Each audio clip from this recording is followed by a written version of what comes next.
So a request we've been getting asked a lot recently is to put Starlinks on the roof of cars. When we do it here at AI Design, we pair that with 2 cell boosters as well as a peplink modem. And the real reason for the peplink is that if you're in a place like New York City, those tall buildings, they're gonna block the signal from the Starlink and make it hard to connect, and your cell will work even better. 5G is almost as fast as Starlink. They're kind of interchangeable in speed.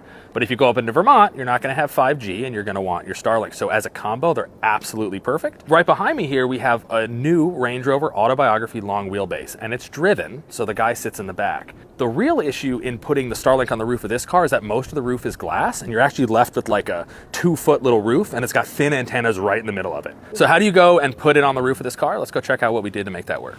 The glass of the roof comes all the way back to here, and then actually that sunshade that you see that blocks the glass that you can shut is a roller, and it comes all the way back to here. So our original plan when we mocked this up was to put this Starlink in the middle of the roof. There's just no way to do it. There's no way for us to make the perforations we had to make it secure and make it stay in place. The location we ended up on is back here. It was really the only place that we could make the pass through, because on the other side we have to have the cell antenna. So that's actually an antenna that has 4 different cell antennas in it, as well as a GPS all in one unit. So we can run both the peplink modem and those 2 cell boosters I was talking about. So let's go inside and see how that works.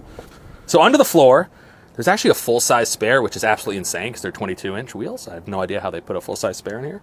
We had to find space for the modem. So we built this nice little compartment here, which has a magnetic top.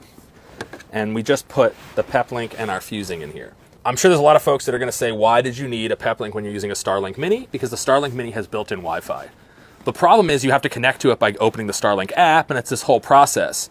Instead, you can put that Starlink into what's called bypass mode, where it's just going to send its internet signal into this peplink modem. The second advantage is this has cell access. You can put a cell SIM card in it. As we were talking about before, you can get cell internet, and it can bounce back and forth. So this little cover, we put some nice magnets on this little cover.